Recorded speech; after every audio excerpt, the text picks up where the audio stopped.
Assalamualaikum warahmatullahi ta'ala wabarakatuh. Bismillah, alhamdulillahi wassalatu wassalamu ala rasulillah sayyidina Muhammad ibn Abdillah. Asyhadu an la ilaha illallah wa asyhadu anna Muhammadan abduhu wa rasuluh la nabiyya ba'dah. La haula wa la quwata illa billah. Fakultu wabillahi taufiq wal hidayah, amma ba'du. Seraya marilah kita panjatkan puji beserta syukur kehadirat Allah subhanahu wa ta'ala atas rahmat dan karunia-Nya. Alhamdulillah, di pagi ini, di pagi yang penuh dengan berkah di bulan Ramadan ini, kita dapat berjumpa kembali. Salawat dan juga salam semoga selalu senantiasa tercurah limpahkan kepada Nabi kita, junjunan kita semua yang mulia, Habibana wa Nabiyana, baginda Rasul, Nabi besar Nabi Muhammad Sallallahu Alaihi Wasallam. Dan semoga salawat dan salam ini sampai juga kepada keluarganya, kepada sahabatnya, atba'ut tabi'in, syuhada solihin, dan semoga sampailah juga kepada kita semua sebagai umatnya.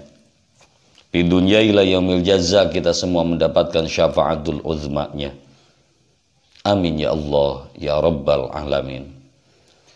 Ikhwanul muslimin wa akhwatul muslimat, alhamdulillah, tidak terasa hari demi hari telah kita lewati, hari demi hari telah kita lalui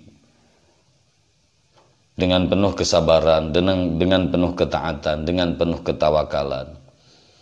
Alhamdulillah, kita berjumpa di pagi hari ini dalam acara masih yang sama, kajian harian Ramadan yang kita kaji, yang kita laksanakan selama 1 bulan penuh.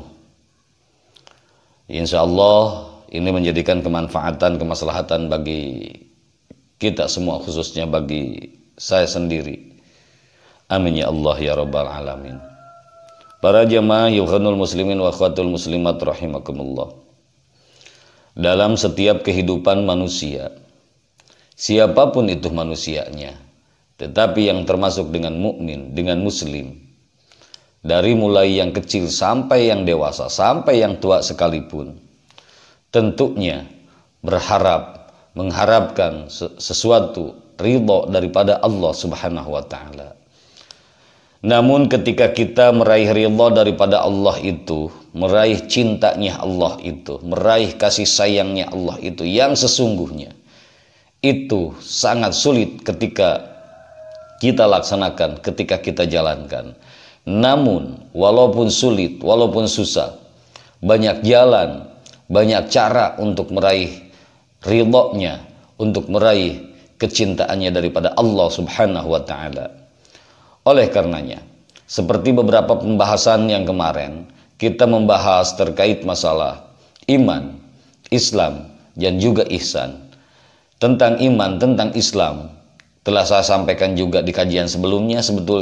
Sebetulnya kajian di pagi hari ini itu insya Allah ada kaitannya dengan yang kemarin-kemarin, yaitu tentang ihsan. Hadirin jemaah wal hadirat rahimakumullah.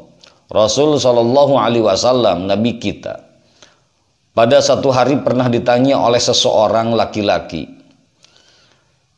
Kata seorang laki-laki itu, di mana ditanya Rasulullah itu tentang ihsan. Lalu Rasulullah Shallallahu Alaihi Wasallam pun menjawab. Kata baginda Rasul, "An ta'budallaha ka'annaka tarahu, fa ilam takun tarahu, fa innahu yaraka." Kata Rasulullah. Bagaimana kata Rasulullah? Ihsan adalah engkau menyembah atau ibadah kepada Allah seakan-akan engkau melihatnya secara langsung. Maka apabila engkau tidak melihatnya, maka sesungguhnya Allah melihatmu. Hadis riwayat Muslim. Inilah yang disebut dengan ihsan. Kalaulah rukun iman ada 6, kalaulah rukun Islam ada 5, ihsan hanya 1, yaitu an ta'budallaha ka'annaka tarahu, fa ilam takun tarahu, fa innahu yaraka. Ini yang menjadi patokan Islam. Ketika kita ibadah kepada Allah subhanahu wa ta'ala, entah itu ibadah mahdoh, entah itu ibadah ghair mahdoh, serasa seolah-olah kita tuh melihat Allah dengan nyata, dengan nampak, dan dengan jelas. Seolah-olah. Sebaliknya, kalau saja kita belum merasakan kita melihat Allah secara nampak, secara jelas, Allah sudah pasti melihat kita. Betapa kita diawasinya, betapa kita dilihatinnya. Hadirin jemaah ikhwanul muslimin wa akhwatul muslimat rahimakumullah. Nah, ternyata dalam pekerjaan Islam, dalam pekerjaan ihsan ini, ada sesuatu yang teramat sangat mendalam, teramat sangat menjiwai. Pantas saja orang yang berihsan, iman dan Islamnya sempurna. Orang iman belum, orang Islam, orang iman, orang Islam. Orang Islam belum tentu iman. Orang iman, orang Islam belum tentu ihsan. Orang ihsan sudah pasti iman dan Islamnya. Islamnya, imannya bisa sempurna karena ihsannya. Imannya, Islamnya bisa berantakan karena ihsannya juga. Ihsannya makin bagus, maka iman dan Islamnya pun makin bagus. Ihsannya makin jelek, maka keislaman dan imanannya pun makin jelek kadarnya atau kualitasnya. Oleh karenanya, yang menjadikan iman kita bagus, yang menjadikan Islam kita bagus adalah ihsan. Karena di dalam ihsan itu kita beribadah kepada Allah. Ibadah apa saja seolah-olah kita melihat Allah tanpa ada paksaan, pasti ridho, pasti ikhlas hati kita. Walaupun kita tidak pernah merasakan melihat Allah, Allah sudah pasti melihat kita. Begitu pula adanya ketaatan, adanya ketakwaan kepada Allah Subhanahu wa taala. Ketaatan, ketakwaan bukan karena Islam, ketakwaan bukan karena iman, tetapi ketakwaan seseorang, ketaatan seseorang terhadap Allah itu tergantung daripada ihsannya. Ihsannya bagus, pasti orang tersebut akan menjadi orang taat atau orang takwa kepada Allah Subhanahu wa taala. Ihsannya jelek, maka dipastikan orang itu tidak termasuk orang yang taat, orang yang takwa kepada Allah, bahkan termasuk orang yang lalai kepada Allah Subhanahu wa taala dalam segala segi dan bidang. Terus yang jadi pertanyaan selanjutnya, apakah ihsan ini kita lakukan, kita aplikasikan hanya di dalam sholat? Tidak. Di dalam sholat boleh kita melakukan dan harus mengaplikasikan ihsan ini, tetapi bukan hanya di sholat, di luar sholat sekalipun. Mengaplikan ihsan dalam ibadah, bagaimana hasilnya? Ketika kita mengaplikan ihsan dalam ibadah, contohnya dalam sholat, dalam puasa, dalam melaksanakan rukun Islam yang 5, pasti di dalamnya ada khusyuk. Kita melaksanakan sholat dengan ihsan, pasti sholatnya akan khusyuk. Karena seolah-olah kita dalam sholat melihat Allah. Walaupun kita tidak seakan-akan melihat Allah, Allah sudah pasti melihatnya kepada kita. Maka yang timbul sholatnya khusyuk, sholatnya benar, sholatnya tertib. Bagaimana ketika kita melakukan zakat? Zakatnya bukan kayak orang-orang di televisi, bukan kayak orang-orang yang pengen terkenal, pamer dengan pamernya, dengan sombongnya, dengan bangganya. Bukan. Orang ihsan bukan seperti itu. Ketika dia zakat, kenapa dia zakat? Karena seolah-olah orang ihsan itu melihat Allah. Bersedekahnya karena seolah-olah dia melihat Allah. Dia infak karena seolah-olah dia melihat Allah. Mewakafkan sesuatu karena seolah-olah dia melihat Allah. Walaupun tidak seolah-olah melihat Allah, dirinya sudah pasti dilihat oleh Allah. Makanya mau zakat, mau infak, mau sedekah, mau berbagi, mau tolong menolong, karena hatinya merasa melihat Allah. Kalaupun tidak melihat Allah, Allah sudah pasti melihat terhadap dirinya. Pantesan orang ihsan itu akan menjadi seorang yang taat, yang takwa, yang baik dan bagus, baik dalam setiap segi bidang dan hal, karena hanya ada 2 modalnya. Melihat Allah ataupun tidak. Ketika tidak, Allah sudah pasti melihat dirinya. Yang selanjutnya, apakah ihsan boleh enggak kita aplikasikan dalam kehidupan, kalau dalam pekerjaan kita? Sangat boleh, sangat harus, dan sangat dianjurkan. Jadi karyawan ihsan, maka karyawannya akan jujur. Jadi pedagang ihsan, maka jualannya akan jujur. Jadi petani dengan konsep ihsan, maka taninya akan baik, akan jujur, dan juga akan berkah. Pebisnis menggunakan metode ihsan dalam jiwa, dalam hati dan raganya, maka bisnisnya akan berkah.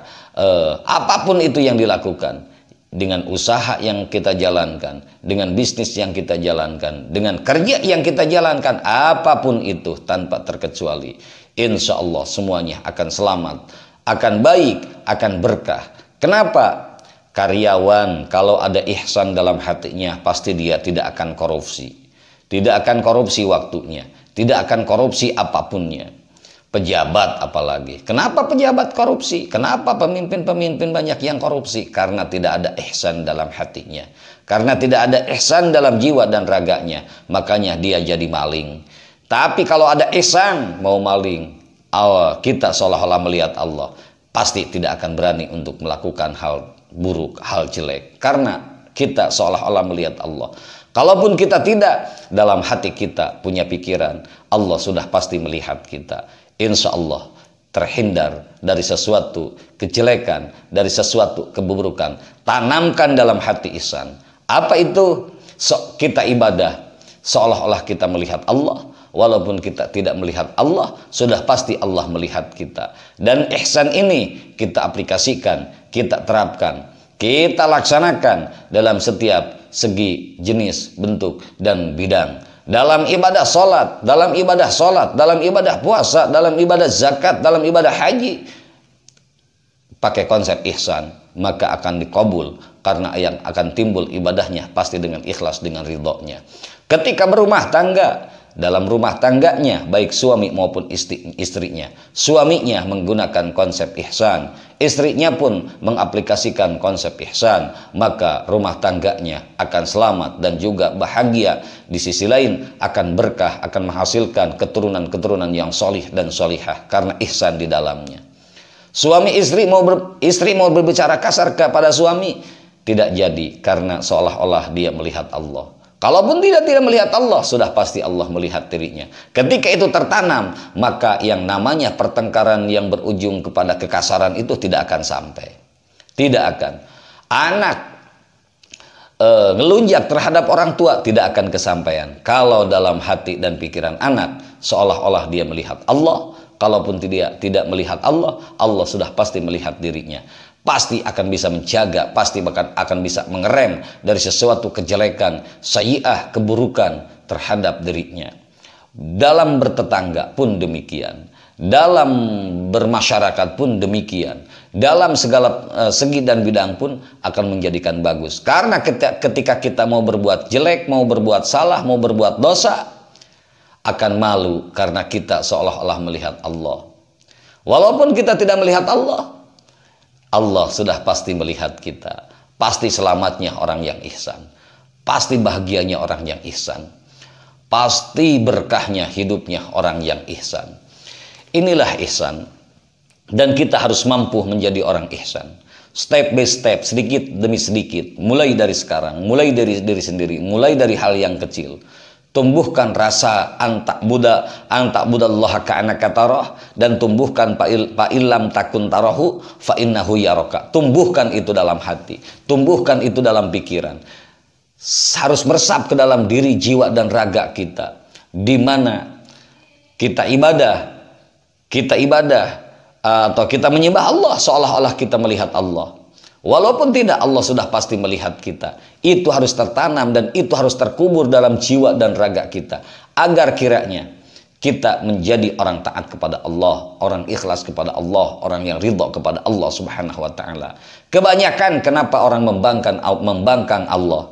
Jangankan merasa melihat, merasa dilihat pun tidak. Wajar.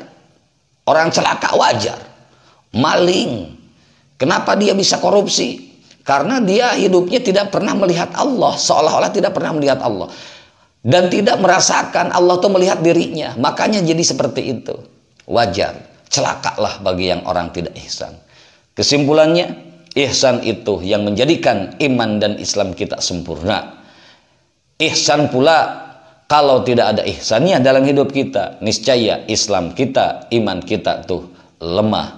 Islam kita akan menjadi hancur kualitasnya, iman kita pun akan menjadi hancur kualitasnya kalau ihsan kita lemah dalam diri kita. Untuk kajian kali ini saya cukupkan sekian. Saya terakhir, belajarlah ihsan. Kalau belum tahu caranya bagaimana, silahkan kita belajar bareng-bareng, ditanyakan. Intinya ditanyakan saja. Mungkin hanya ini yang bisa saya sampaikan. Mohon maaf dari segala kekurangan saya. Insya Allah besok kita dapat bertemu muka kembali dalam acara dan kajian yang sama. Lillahi fisabilillahil haq. Assalamualaikum warahmatullahi wabarakatuh.